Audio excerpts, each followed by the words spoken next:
नाज़रीन आदाब, खबरनामे के साथ मैं हूं हिना जुबैर। हेडलाइंस के बाद अब खबरों को तफसील से जानेंगे। बीजेपी लीडर प्रवेश वर्मा ने अपने मुतनाज़ बयान पर कहा कि उन्होंने बस सच्चाई कही है। उन्होंने कहा कि केजरीवाल और मनीष सिसोदिया इलेक्शन के नाम पर लोगों को बांट रहे हैं। उन्होंने हमारे नुमाइंदा रचना से खास बातचीत की। दिल्ली विधानसभा का बिगुल बज चुका है और बीजेपी और इसके साथ तमाम जो राजनीतिक पार्टियां हैं अपने अपने चुनाव प्रचार में कौन से गांव में जा रहे हैं अभी? और आज हम एक अनोखे चुनाव प्रचार में आपको लेकर पहुंचे हैं जो कि ट्रैक्टर पर हो रहा है। और आप देखेंगे हमारे साथ हैं बीजेपी सांसद प्रवेश वर्मा जो खुद ट्रैक्टर चला रहे हैं। नजफगढ़ का इलाका है, प्रचार के लिए यहाँ पर पहुंचे हैं और प्रचार में क्या कुछ खास है ये आज हम बात करेंगे बीजेपी सांसद प्रवेश वर्मा से। प्रवेश जी, ट्रैक्टर पर प्रचार, सबसे पहले तो ये जानना चाहूंगी कि क्या कहना चाहेंगे नजफगढ़ आज आप प्रचार के लिए पहुंचे हैं? नजफगढ़ की जनता ये मन बना चुकी है कि वो इस चुनाव में विकास के नाम पर वोट डालेगी। उन्होंने 5 साल में विकास को अपनी हाथों से छुआ भी नहीं है और आंखों से देखा भी नहीं, केवल विज्ञापन पर देखा। हम गांव में हैं और गांव में लोग सारे ट्रैक्टर ही चलाते हैं, मैं भी ट्रैक्टर चलाना जानता हूं। तो हम यहां पे एक गांव से दूसरे गांव में ट्रैक्टर पर जा रहे हैं, लोगों को बता रहे हैं कि देश किसके हाथ में सुरक्षित है। ये भारत की राजधानी है, राजधानी हमेशा देश के साथ ही रहनी चाहिए। इसलिए ये चुनाव जीतना देश की सेहत के लिए, दिल्ली की सेहत के लिए बहुत जरूरी है। आपने कहा कि विकास के नाम पर आप वोट मांग रहे हैं। कल आपकी एक सभा थी, एक आपका बयान भी आया। आपको नहीं लगता कि इस तरीके के बयान कहीं ना कहीं सांप्रदायिक हिंसा को भड़काने में देखिए, आप मेरे सारे जितने भी भाषण मैं दे रहा हूँ, सारे भाषण को देखिए जरा। मैं अपने भाषण में 90% मैं कहता हूँ विकास के नाम पर वोट दीजिए और मैं सारी विकास की बातें करता हूँ। मैं आखिर में उनको ये भी बताता हूँ ये भारत की राजधानी है। अगर यहाँ पर कोई मुख्यमंत्री केजरीवाल ये कहेगा कि मैं शाहीन बाग के साथ खड़ा हूँ, उप मुख्यमंत्री कहेगा कि मैं जेएनयू के बच्चों के साथ खड़ा हूँ, तो इससे बड़ी दुर्भाग्य की बात कोई नहीं हो सकती। आग लगाने का काम वो कर रहे हैं, इस चुनाव को कम्युनलाइज वो कर रहे हैं, हम तो विकास की बात कर रहे हैं। अच्छा सर, आपका एक बयान ये भी आया, आपने कहा कि दिल्ली में बीजेपी की सरकार बनती है तो 1 महीने के अंदर सरकारी जमीनों पे बनी जो मस्जिदें वो हटा दी जाएंगी, क्योंकि वो सरकारी जमीन पर बनी हुई है। हमने ये नहीं कहा कि प्राइवेट जमीन पर बनी हुई, हमने कहा सरकारी जमीन पर। सरकारी जमीन पर कोई भी चीज बनी हो क्यों नहीं हटनी चाहिए? अगर वहां पर मस्जिद की शिकायत मुझे मिलती है, मजार कब्रिस्तान की शिकायत मिलती है, तो क्यों नहीं हटनी चाहिए? जब वहां पर पार्क बनेगा, जब वहां पे कम्युनिटी सेंटर बनेगा, उसका उपयोग तो सारे बिरादरी करेंगी, सारे समाज करेंगे। इसलिए कोई एक समाज किसी जमीन को, सरकारी जमीन को घेर के अगर कोई अपना धार्मिक वहां पे स्थान बना ले तो क्यों बनना चाहिए? लेकिन सर, ऐसा नहीं लगता कि ये जो बयान है किसी एक विशेष वर्ग को टारगेट करने के लिए है, या सिर्फ ये मस्जिदों तक ही सीमित रहेगा या मंदिरों की भी बात होगी इसमें? आप मेरे को शिकायत लाके कोई मेरे को ऐसा मंदिर ढूंढ के ले आना जो सरकारी जमीन पर बना है, तो अगर आप लेके आएंगे तो जरूर उस पर भी कार्रवाई होगी। मगर आज तक तो मुझे 1 साल हो गया मैं ढूंढ रहा हूँ, कोई शिकायत ही नहीं लेने आता। सब लोग ये बात बोलते रहते हैं मंदिरों पे भी कार्रवाई होगी। कोई शिकायत तो बताइए जो सरकारी जमीन पर बना हो। लेकिन सर, एक चीज और है कि शाहीन बाग से आखिर बीजेपी को क्या दिक्कत है? क्योंकि आपने कहा कि वो लोग घर में घुसकर इस तरीके की चीजें करेंगी, लेकिन ऐसा तो कुछ अभी कर नहीं रहे, क्या दिक्कत है? ये शाहीन बाग जिहाद है, हम सब जानते हैं जिहाद क्या होता है। ये धीरे धीरे आग जो कश्मीर में फैली थी वो आज हैदराबाद में फैल गई, उत्तर प्रदेश में फैल गई, केरल में फैल गई, पश्चिम बंगाल में फैल गई, आज वो आग दिल्ली में लग रही है। तो क्या ये मेरा कर्तव्य नहीं है कि मैं लोगों को जगाऊं, लोगों को बताऊं कि आने वाला भविष्य में देख सकता हूं? तो क्या उन लोगों को मैं ये बता रहा हूं कि कल ये भविष्य में होगा? और ये हुआ है, पाकिस्तान में हिंदुओं के साथ हुआ, 1984 में सिखों के साथ हुआ, कश्मीर में पंडितों के साथ हुआ, सबके साथ ये हो रहा है। आज दिल्ली में आग लग रही है, 26 जनवरी को 5 लाख वहां पर आदमी इकट्ठा हो जाता है, तो ये आग हम अपने दिल्ली में बढ़ने नहीं देंगे। तो प्रवेश जी, दिल्ली विधानसभा का ये चुनाव जिस तरीके से अरविंद केजरीवाल कह रहे हैं कामों पे, तो यानी कि कामों पे वर्सेस शाहीन बाग, सीए, इन सब चीजों पे होने वाला है। तो मैं भी तो कह रहा हूँ दिल्ली का चुनाव विकास पर होना चाहिए, काम पर होना चाहिए। बिजली पानी फ्री का लॉलीपॉप दिल्ली वालों को दे देना ये विकास नहीं होता है। विकास होता है वो ये बताएं उन्होंने कितने कॉलेज बनाए, कितने स्कूल बनाए, कितनी कौन सा विश्वविद्यालय बनाया, कौन सा अस्पताल बनाया, ये विकास होता है। उन्होंने तो एक गारंटी कार्ड भी दिया है। तो गारंटी कार्ड तो 5 साल पहले भी दिया था। वो तो इतने बड़े पलटू राम हैं, सारे लीडर्स पर आरोप लगाते हैं और बाद में सॉरी मांग लेते हैं। तो सर, जिस तरीके की ये चीजें आई तो कहीं लगता नहीं कि ये वोट, ये जो चुनाव है कहीं ना कहीं पोलराइज होगा, इस तरीके की चीजें आ रही हैं निकल कर बाहर। इसको पोलराइज कौन कर रहा है?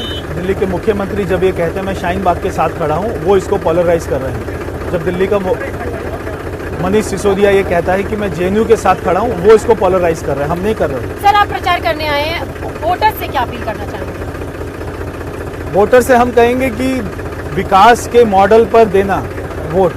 8 तारीख को अपनी वोट को बर्बाद मत कर देना। तो आपने देखा, ये थे हमारे साथ बात करने के लिए बीजेपी सांसद प्रवेश वर्मा, जिनका कहना है कि आने वाली 8 तारीख को दिल्ली के लोग कमल के निशान पर जो है बटन दबाएं, क्योंकि अगर दिल्ली का विकास चाहिए तो दिल्ली में बीजेपी की सरकार होना बेहद जरूरी है। कैमरा पर्सन विपिन के साथ रचना, न्यूज़ 18 दिल्ली।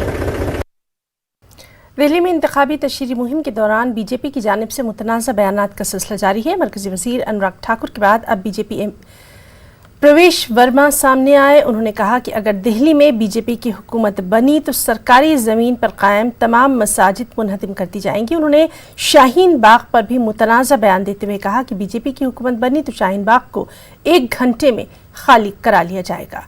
प्रवेश वर्मा विकासपुरी हल्का असेंबली में जलसे से खिताब कर रहे थे।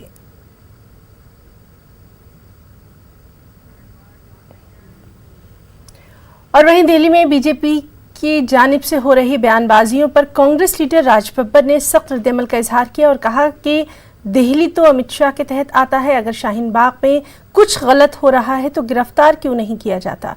साथ ही राज बब्बर ने कहा कि इस मुल्क में इतनी बड़ी तादाद में नौजवान सड़कों पर हैं, जबकि हुकूमत इसे अलग तरीके से देख रही है। प्रधानमंत्री को इस पर संज्ञान लेना चाहिए। मन की बात में प्रधानमंत्री कुछ और बोलते हैं और जब इस तरह के उनके सांसद या उनके मंत्री जब वो भाषा का इस्तेमाल करते हैं तो वो मौन हो जाते हैं। इससे ऐसा लगता है कि कहीं उनकी मूक सहमति तो नहीं। ये ऐसे शब्दों का इस्तेमाल करना कि काट खाएंगे या काट जान लेंगे आपको, अरे भाई 5 साल तो अभी आपने सरकार छोड़ दिया कि सरकार उखड़ने वाली है क्या? सांसद महोदय से, बीजेपी के से ये पूछना चाहिए कि आपकी क्या सरकार उखड़ने वाली है? गृह मंत्रालय आपके पास में है, पुलिस आपके पास में है, गृह मंत्री के पास में है, पुलिस तो देश के गृह मंत्री के पास में, दिल्ली तो उन्हीं के अंडर में आता है। तो अगर उनको ऐसा लगता है कि कुछ तरह के अवांछनीय तत्व हैं तो उनको गिरफ्तार करें। इसका मतलब यह है कि आप उसको हिंदू या मुसलमान करना चाहते हैं, क्योंकि शाहीन बाग एक नाम है, इसमें लगता है कि इसका इस नाम के साथ में मुस्लिम जो है कोई ना कोई संबंध है। और जबकि सीए का विरोध जो है, जो एनपीआर का विरोध जो है, एनआरसी का विरोध जो है, कोई राजनीतिक पार्टियां नहीं कर रही हैं। वो कहती रहें, वो बहुत पीछे हैं। इस देश का नौजवान कर रहा है। 29 यूनिवर्सिटी से लोग जुड़े हुए हैं और 29 यूनिवर्सिटी जो सारी की सारी यूनिवर्सिटियाँ जामिया नहीं हैं, अलीगढ़ यूनिवर्सिटी नहीं, उस्मानिया यूनिवर्सिटी नहीं, इसके अंदर सोशल साइंसेस टाटा इंस्टीट्यूट के लोग भी हैं, इतने सेंट स्टीफन के लोग भी हैं, इसके अंदर आईआईटी के लोग भी हैं। तो ये अपने आप में एक बड़ी विडंबना है कि इस देश में इतना बड़ा एक जो विरोध हो रहा है वो नौजवान कर रहे हैं और उसको लेकर जो है यहाँ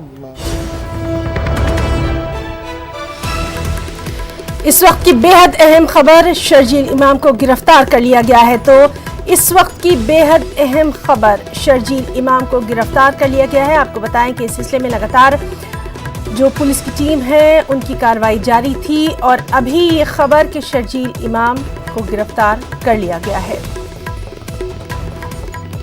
बेहद अहम खबर, शर्जील इमाम को गिरफ्तार कर लिया गया है। तो लगातार हम आपको अपडेट दे रहे थे कि किस तरह से पुलिस की मुख्तलिफ जो टीमें हैं वो शर्जील की तलाश कर रही हैं।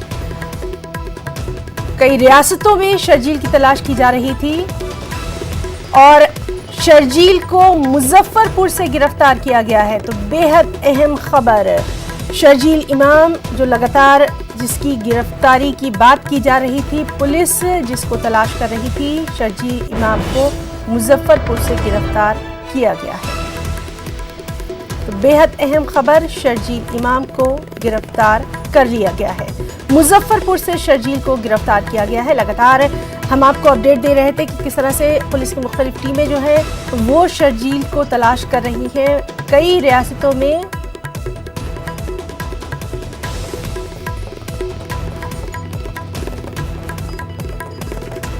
तो मुजफ्फरपुर से शर्जील को गिरफ्तार किया गया है। दिल्ली पुलिस, उत्तर प्रदेश की पुलिस, आसाम, साथ ही साथ बिहार की पुलिस, ये सभी जो है शर्जील इमाम को तलाश कर रही थी और इस वक्त की ये अहम खबर कि शर्जील इमाम को गिरफ्तार कर लिया गया है। हालांकि इस सिलसिले में शर्जील इमाम के भाई से भी कई बार पूछताछ की गई थी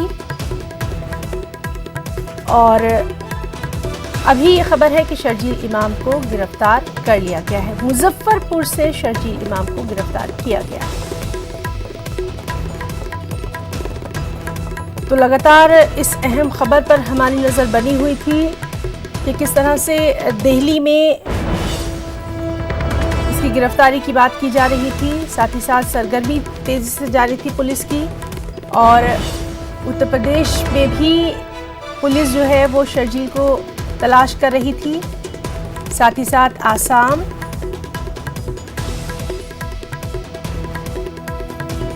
तो दिल्ली समेत मुख्तलिफ रियासतों की पुलिस जो है वो शर्जील इमाम की तलाश कर रही थी। अहम सुराग मिलने की बात भी की गई थी और अब यह खबर आई कि शर्जील इमाम को गिरफ्तार कर लिया गया है। मुजफ्फरपुर से शर्जील इमाम को गिरफ्तार किया गया है।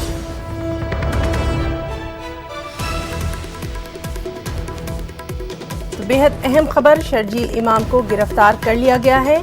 मुजफ्फरपुर से शर्जील इमाम को गिरफ्तार किया गया। हालांकि कई रियासतों की पुलिस जो है, अहम खबर कि दिल्ली, यूपी और बिहार पुलिस की मुश्तरका कार्रवाई थी। मुल्क से आसाम को अलहदा करने का मुबैना इल्ज़ाम था शर्जील इमाम पर और उसी के बाद से लगातार शर्जील इमाम की गिरफ्तारी की कोशिशें जो है वो की जा रही थी और अब ये खबर कि मुजफ्फरपुर से शर्जील इमाम को गिरफ्तार कर लिया गया। दिल्ली, यूपी और बिहार की पुलिस की मुश्तरका कार्रवाई के तहत शर्जील इमाम को गिरफ्तार किया गया। मुल्क से आसाम को अलहदा करने का था मुबैना इल्ज़ाम। और चलिए सीधे रुख करेंगे हमारे साथी रागिब का और उन्हीं से जानेंगे। रागिब, शर्जील इमाम को गिरफ्तार कर लिया गया है और क्या कुछ तफसीलात? जी देखिए, दिल्ली पुलिस और यहाँ पे जो लोकल पुलिस है उसके जबरदस्त छापेमारी की जा रही थी। पिछले 26 तारीख से ही, 26 जनवरी से ही इसको लेकर के जो उसने हेट स्पीच दी थी उसको लेकर के ये छापेमारी जारी थी और आज जो है दिल्ली पुलिस और काको पुलिस जो है जहानाबाद पुलिस के कोऑर्डिनेशन से इसको गिरफ्तार किया गया है। थाना इलाके से गिरफ्तारी हुई है इसकी और दिल्ली पुलिस जो है उसे अपने साथ ले जाना चाहती है, लेकिन यहाँ पे अभी कागजी कार्रवाई जारी है। जी रागिब, जिस तरह से लगातार सुबह भी हमने आपसे बात की थी और हमने ये देखा था कि शर्जील की गिरफ्तारी को लेकर तमाम जो रियासतों की पुलिस है वो अपनी कार्रवाई जारी रखे हुए थी। कहीं ना कहीं अब जाकर ये मुजफ्फरपुर से गिरफ्तारी हुई है, कहाँ से हुई है एग्जैक्ट आप मुकाम बताएंगे? ये जो गिरफ्तारी हुई है वो जहानाबाद जिले के काको थाना इलाके से गिरफ्तारी हुई है और पुलिस जो है दिल्ली पुलिस उसे अपनी गाड़ी में रखी हुई है और जो लोकल ऑफिसर्स हैं इस बारे में कुछ भी बताने से इनकार कर रहे हैं कि आखिर गिरफ्तारी कहाँ हुई है। उनका कहना है कि दिल्ली पुलिस ही ये जानती है क्योंकि उसकी गाड़ी में है और मैं आपको बता दूं कि वो बताने से भी थोड़ा हिचक रहे हैं कि आखिर ये गिरफ्तारी कहाँ से हुई है, लेकिन ये कंफर्म है कि ये गिरफ्तारी जहानाबाद जिले के काको थाना इलाके से हुई है और अभी फिलहाल जो है शर्जील इमाम को काको थाना पे लाया गया है। जी रागिब, आपसे ये भी जानना चाहेंगे, जिस तरह से लगातार हम देख रहे थे कि शर्जील की गिरफ्तारी के लिए तमाम तर सरगर्मियां जो हैं वो पुलिस की जानिब से की जा रही थी, अहम सुराग मिलने की भी बात की गई थी। इस सब के बीच में वहां पर अभी सिक्योरिटी के हालात जानना चाहेंगे क्योंकि काफ़ी ये जो मामला है हसास मामला था, पुलिस काफ़ी एहतियात भी बरत रही है। जी बिल्कुल, फूक फूक करके जिसको कहा जाता है, फूक फूक करके कदम रख रही थी ये पुलिस और जब भी ये सिर्फ मामला ये था कि कई दिनों से और कई शायद 11 टीमें बनाई गई थी उसकी गिरफ्तारी के लिए, जो कई इलाकों में घूम घूम करके उसकी जानकारी जानकारी जो है वो ले रही थी। इसमें आज सुबह में पुलिस ने उसके छोटे भाई मुजम्मिल इमाम और मुजम्मिल इमाम के एक दोस्त को हिरासत में लिया था, उससे पूछताछ कर रही थी, जिससे ये अंदेशा हो गया था कि शर्जील की गिरफ्तारी जो है जल्दी हो जाएगी, क्योंकि वो अपने भाई के से उसके ताल्लुकात थे, भाई से उसकी बात हो रही थी इस फरारी के दौरान भी। जी रागिब, बहुत बहुत शुक्रिया आपका तमाम तर जानकारी के लिए। आगे भी हम आपसे अपडेट लेते रहेंगे। तो नाज़रीन, आपको बता दें कि शर्जील इमाम को गिरफ्तार कर लिया गया है। जिस तरह से अभी हमारे साथी रागिब बता रहे थे कि जहानाबाद के एक इलाके से गिरफ्तार किया गया है। शर्जील के ताल्लुक से अहम सुराग मिलने की बात भी कही गई थी और दिल्ली, यूपी और बिहार की पुलिस की मुश्तरका कार्रवाई के बाद शर्जील को गिरफ्तार किया गया। मुल्क से गद्दारी के इल्ज़ामात हैं और इसी ज़िम्न में आपको ये भी हमने बताया था कि शर्जील के छोटे भाई मुजम्मिल इमाम को भी पुलिस ने हिरासत में लिया था। 2 मज़ीद अफराद को भी पुलिस ने हिरासत में लिया था और उनसे तफ्तीश लगातार की जा रही थी और उसी के बाद अब ये कार्रवाई जो है ये की गई है कि शर्जील इमाम को गिरफ्तार कर लिया गया है। तो इस वक्त की बेहद अहम खबर, शर्जील इमाम को गिरफ्तार किया गया है। दिल्ली, यूपी और बिहार की पुलिस की मुश्तरका कार्रवाई में शर्जील को गिरफ्तार किया गया है। मुल्क से आसाम को अलहदा करने का यानी मुल्क से गद्दारी का मुबैना इल्ज़ाम है शर्जील पर और उसी के बाद पुलिस की कार्रवाई में शर्जील इमाम को गिरफ्तार किया गया।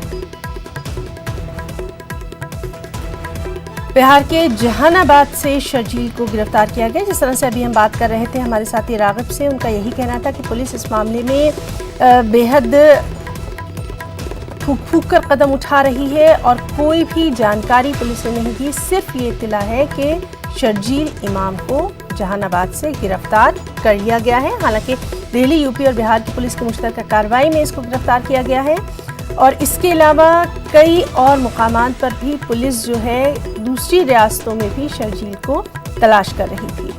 तो दिल्ली पुलिस ने शर्जील इमाम को हिरासत में ले लिया है, गिरफ्तार कर लिया है।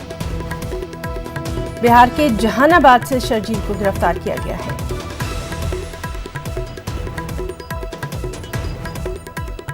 दिल्ली समेत मुख्तलिफ रियासतों की पुलिस शर्जील को तलाश कर रही थी। शर्जील के ताल्लुक से अहम सुराग मिलने की बात भी कही गई थी और उसके भाई से भी इस सिलसिले में पूछताछ की गई थी। शर्जील इमाम पर मुल्क से गद्दारी के इल्ज़ामात हैं। इसी सिलसिले में पुलिस की ये कार्रवाई जो है ये की गई थी। जेएनयू स्कॉलर ने शाहीन बाग में मुतनाज़ बयान दिया था और उसी मुतनाज़ बयान के बाद शर्जील जो है उसके ऊपर कार्रवाई करने की बात की जा रही थी और अब ये खबर है कि शर्जील इमाम को गिरफ्तार कर लिया गया है।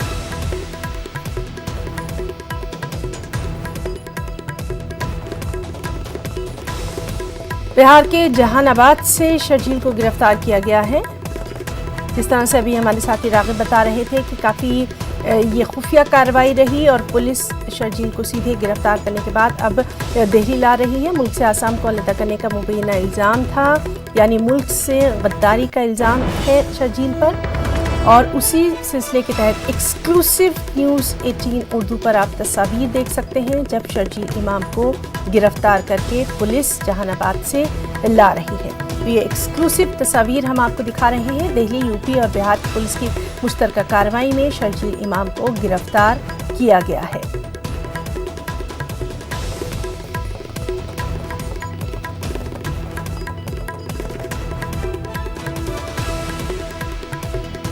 तस्वीरों में आप देख सकते हैं कि किस तरह से वहां पर सिक्योरिटी भी सख्त थी। दिल्ली पुलिस ने शर्जील इमाम को अपनी हिरासत में ले लिया है, ये उसी वक्त की तस्वीर है और दिल्ली पुलिस के अलावा यूपी, बिहार और दूसरी रियासतों की जो पुलिस थी वो शर्जील को तलाश कर रही थी। मुल्क से गद्दारी का इल्ज़ाम है शर्जील के ऊपर। जेएनयू स्कॉलर की लगातार तलाश की जा रही थी। एक्सक्लूसिव तस्वीर आप देख सकते हैं जब शर्जील इमाम को गिरफ्तार किया गया।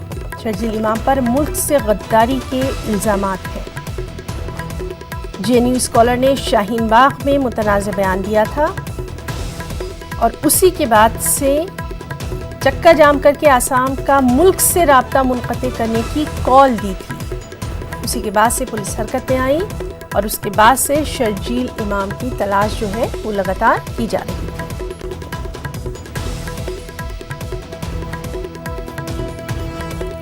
तो दिल्ली, यूपी और बिहार पुलिस की मुश्तरका कार्रवाई में शर्जील इमाम को बिहार के जहानाबाद से गिरफ्तार किया गया है। हालांकि जब से ये खबर आई थी कि शर्जील इमाम ने मुतनाज़े बयान दिया है, मुल्क से गद्दारी का इल्ज़ाम है शर्जील इमाम पर, उसके बाद से लगातार पुलिस उसकी तलाश कर रही थी।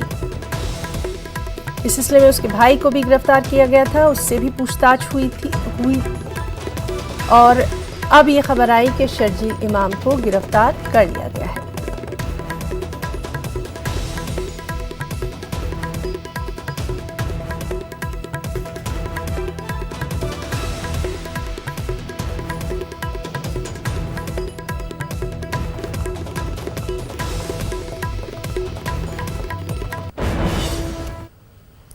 दिल्ली में एनसीसी कैडेट की रैली से पीएम मोदी ने खिताब किया। उन्होंने शहरियत कानून के ताल्लुक से अपोजिशन पर निशाना साधा और कहा कि पाकिस्तान में मजलूम हिंदुओं को हम शहरियत देना चाहते हैं, लेकिन अपोजिशन इस मामले पर सियासत कर रही है।